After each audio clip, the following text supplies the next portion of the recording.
Décideurs engagés, l'émission TV de l'Hémicycle qui révèle les décideurs et nous permet de comprendre ce qui, chaque jour, leur donne envie de se battre et de réussir.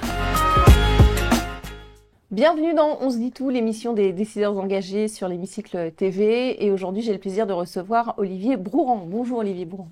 Bonjour. Merci beaucoup d'être avec nous dans l'émission Décideurs engagés. On va parler de vous, évidemment, de qui vous êtes, de quel décideur engagé vous êtes. Vous êtes président de Mantoux. Oui. Mantoux, ça veut dire conseiller en sanskrit, et c'est un groupe international de conseil en technologie qui est basé à Genève, en Suisse. Avant de parler évidemment de ce que fait Mantoux, on a envie de vous connaître un petit peu mieux. Qu'est-ce qui vous porte dans la vie? Je sais que vous êtes une force de travail. Qu'est-ce qui vous porte? Qu'est-ce qui vous motive en fait dans ce que vous faites? Moi, j'ai la chance de faire un métier qui est passionnant, dans lequel on rencontre toute la journée des gens qui sont incroyables et pour lequel on peut aider les gens à construire.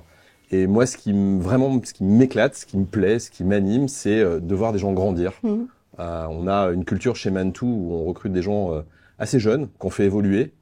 Aujourd'hui, on a à peu près 70%, on dirait 70% en Suisse, des gens du top management qui ont démarré chez nous au premier rang, donc qui restent au bas de l'échelle, voilà. Et qui vont ensuite grandir dans l'entreprise. Et moi, ça fait partie de mes grands plaisirs, c'est d'être capable de voir des gens intelligents, qui vont progresser, qui vont grandir, et qui en fait sont parfois des gens ordinaires comme tout le monde, mais qui vont accomplir tous ensemble des choses extraordinaires. Voilà. Donc le travail d'équipe est très important. Oui, et puis vraiment, ouais, exactement, le partage, la curiosité, le fait d'apprendre tous les jours et de se dire que moi je suis content quand je me lève le matin de me dire je vais avoir une chouette journée où je vais apprendre des trucs nouveaux avec des gens que j'aime bien et dans un univers en perpétuelle évolution et pour lequel on va pouvoir mettre le sens critique à profit pour grandir. Ouais, un monde en perpétuelle évolution, un monde compliqué aussi, hein, avec des crises économiques, crises politiques, des guerres également. Comment est-ce qu'on évolue dans un monde aussi incertain? Comment est-ce qu'on peut conseiller en technologie justement des entreprises dans un monde qui est vraiment pas prévisible aujourd'hui? En fait, le paradigme dans lequel on vit, qui pour nous est plutôt une bonne chose, c'est que cette incertitude, elle est devenue normative. Et donc, on s'habitue. Exactement. Et donc, les entreprises, toutes dans le monde, sont obligées d'avoir maintenant une organisation qui doit être auto-apprenante, qui doit être capable d'être agile. Voilà. On a les time to market, donc le temps entre la conception d'un produit et sa mise sur le marché, qui a été réduit de façon drastique. Et donc, ça oblige à aller beaucoup plus vite. Ça oblige à s'adapter. Le Covid en est un exemple, mais il y en a plein d'autres. Et ça, pour les entreprises, ça nécessite de faire appel à l'extérieur, et c'est notre métier. Bien sûr. C'est nous d'accompagner nos clients et de les aider à connecter les meilleures technologies, les meilleures équipes, pour les aider à réussir plus vite et durablement dans le monde dans lequel on est. Comment est-ce que vous vous définissez en tant que président, un manager mondialisé, quelqu'un de libre, un esprit libre aussi? C'est ce qui vous a permis aussi d'être là où vous êtes aujourd'hui. Moi, j'ai eu la chance de passer dans 2 entreprises précédemment, qui étaient des entreprises cotées en bourse.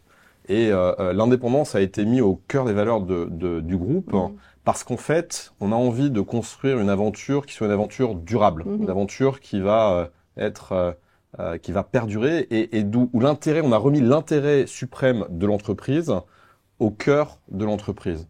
Aujourd'hui, toute entreprise, elle adresse grosso modo les territoires sur lesquels elle opère, les clients, les équipes et les actionnaires. Et en fait, on a eu une financiarisation de l'économie extrême qui a rendu une balance qui est plus très juste. Et le fait d'être indépendant nous permet de remettre ça. Parce que la spécificité, il n'y a pas de fonds d'investissement. On n'a jamais levé le moindre euro. On a toujours été une entreprise raisonnable qui s'est financée et qui a dépensé l'argent qu'elle avait gagné pour aujourd'hui faire à peu près 1 milliard de chiffre d'affaires. Mantoux, c'est aujourd'hui 12 000 personnes dans le monde. On a 62 pays dans lesquels on opère. Et donc, c'est vraiment une entreprise, c'est une multinationale, même si on est une petite multinationale. C'est une multinationale avec sa diversité dans le monde entier. Et ça, c'est quelque chose qui, dès le début, a été dans l'ADN de l'entreprise. Au bout de, je crois, 2 ans, 3 ans, on opérait déjà sur une dizaine de pays. Ouais, et ce qui est phénoménal, parce que vous opérez à contre-courant des géants du secteur. C'est vrai. Donc c'est aussi un pari, finalement. Quand j'ai fait un MBA quand j'étais jeune, Et souvent, je dis, en fait, la moitié de ce qu'on a vu à l'école, on fait exactement le contraire. Oui, souvent. Et quand on a fait l'entreprise et quand on a lancé, je pense que pendant 10 ans, toutes les tierces parties avec lesquelles on interagissait nous disaient, mais ce que vous faites n'a pas de sens. Vous êtes dans plein de pays, vous êtes diversifiés, etc., etc. Et en fait, l'avantage d'être indépendant, c'est qu'on peut avoir une stratégie industrielle, un projet industriel qu'on va porter, auquel on croit. Aujourd'hui, évidemment, c'est de la démonstration que faire des choses différentes peut amener au succès.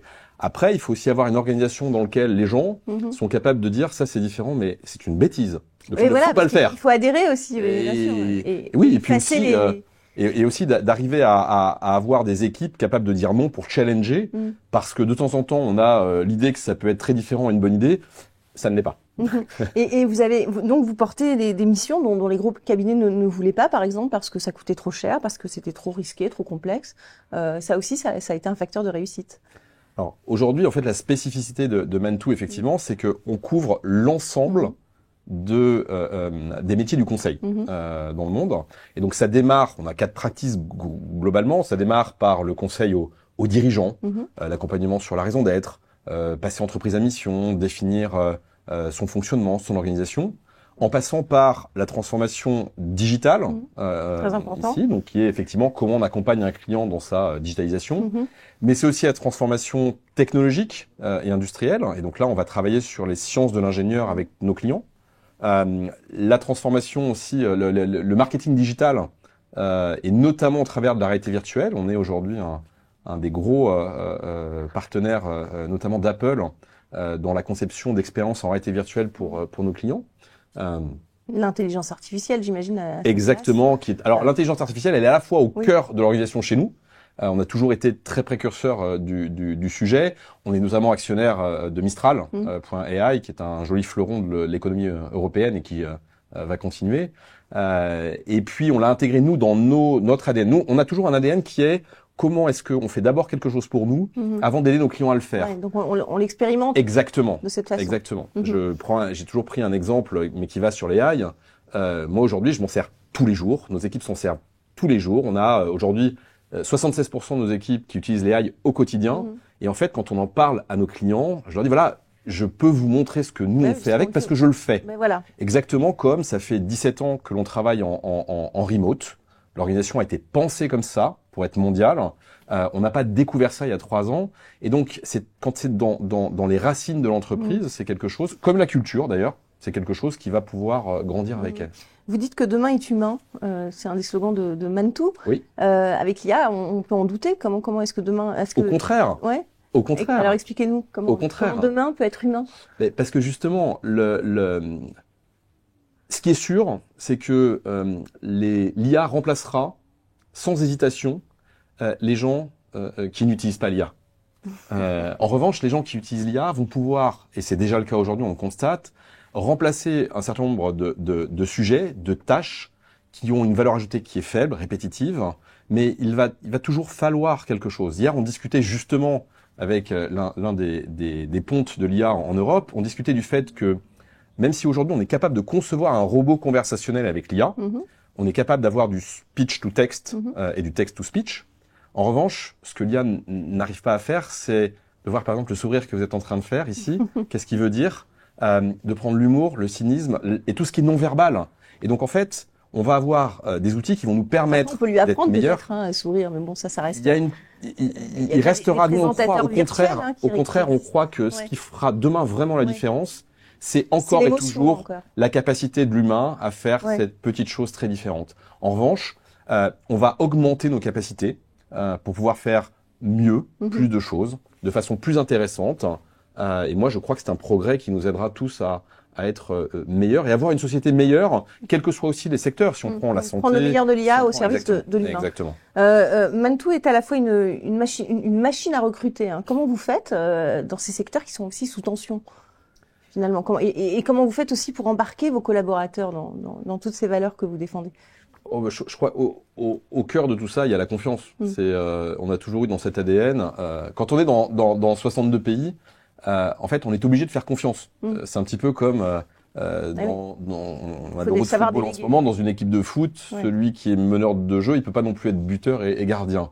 Et ben là, c'est la même chose. Quand on a 62 pays dans le monde, quand au Chili, on a Ophélie qui dirige le Chili, et ben Ophélie, on va pas être derrière elle. Donc la question, c'est comment on peut l'aider, lui apporter pour développer son activité, etc., etc., etc. Et donc c'est là-dessus qu'on va pouvoir faire une différence, créer un environnement dans lequel l'entreprise va permettre à chacun non pas d'aller là où il a envie d'aller, d'aller à 110% de ce qu'il est capable de faire. Parce que finalement, ce qui rend les gens, je pense, heureux, c'est la capacité à se dépasser toujours un tout petit peu plus et de faire là.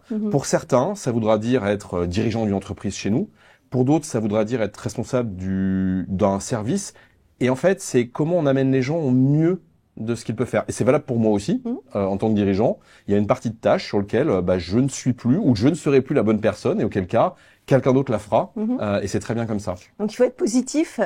La simplification aussi, vous la préconisez beaucoup. On a malheureusement plus le temps d'en parler, mais être positif, c'est aussi ce que fait le média positif, c'est-à-dire apporter des bonnes nouvelles via les réseaux sociaux. C'est juste après le jingle, question du média positif.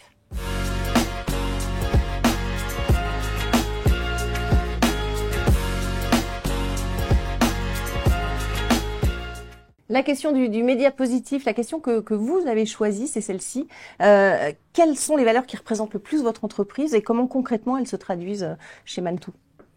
La première, c'est l'indépendance. C'est le socle qui nous a permis de construire un projet durable. Ensuite, on a l'esprit pionnier. Ça, c'est quelque chose qui vraiment nous caractérise. C'est vrai. Et où l'intelligence artificielle, par exemple, on a toujours été pionnier dans ce domaine-là et depuis maintenant pas mal de temps. Mais c'est aussi le sens critique qui va avec, puisqu'en fait... Le sens de l'autocritique aussi. Exactement, et c'est d'apprendre à nos équipes. L'intelligence artificielle est extrêmement assertive. La GenAI est très assertive. Et donc, en fait, on doit en même temps développer pour les équipes le sens critique. Et c'est ça, l'esprit pionnier, c'est comment on va inventer. C'est comment on va innover. C'est par exemple l'Apple Vision Pro aujourd'hui, sur lequel on aide nos clients à faire de nouvelles expériences. C'est comment on va aller conquérir un nouveau marché, un nouveau pays. Comment on va aider nos clients à réinventer la façon de travailler leur recrutement, leur marque employeur, leur image, etc., etc. Question de la Fondation Mosaïque à présent. La Fondation Mosaïque, une fondation qui œuvre dans la lutte contre les discriminations dans les entreprises pour plus d'inclusion. C'est juste après le jingle.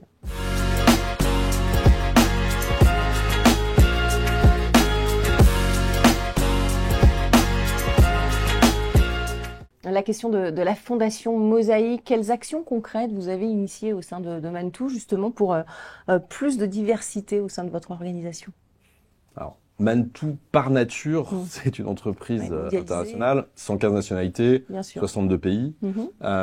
Et sur la promotion des femmes, on a toujours été très en avance dessus. On a plus de 35% de femmes, alors qu'on est dans un métier où, historiquement, il y a 15% de diplômés dans les métiers scientifiques. C'est vrai.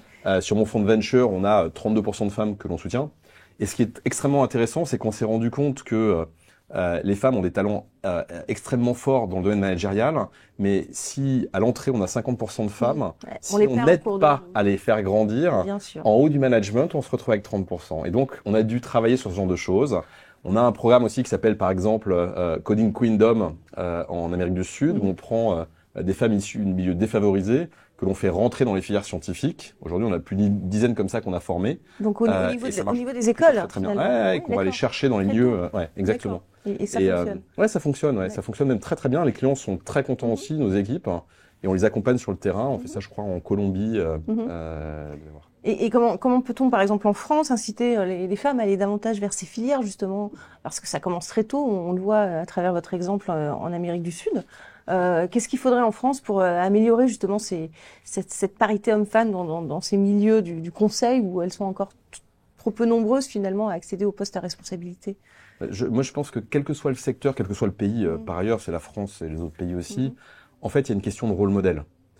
C'est-à-dire que nous, en tant qu'hommes, on peut aider une femme à avoir confiance, à prendre des responsabilités et à se dire mais tu feras beaucoup mieux qu'un homme, il n'y a même pas de sujet. En revanche, ce qu'on peut pas faire, c'est être le rôle modèle. C'est vrai.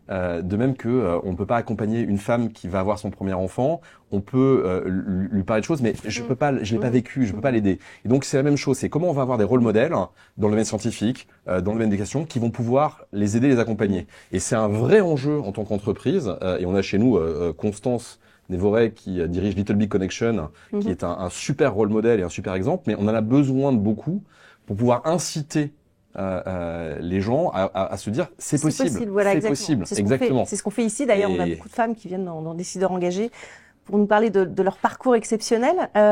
J'ai 3 garçons et une fille, oui. Et ma fille est la dernière, et je vois exactement le genre de choses, c'est que comment on aide à prendre cette confiance-là, de dire mais bien sûr que tu peux y arriver bien mieux que tes frères. Du coup, ça fait partie de l'éducation, j'imagine, de votre fille, de l'amener justement à casser ces idées reçues et ces plafonds de verre. Ouais. Merci beaucoup, Olivier Brouran. On va passer à la question de l'hémicycle à présent. C'est vous qui allez poser une ou deux questions, pousser un coup de gueule, envoyer un message à nos politiques. Qu'est-ce que vous avez envie de leur dire? C'est juste après le jingle.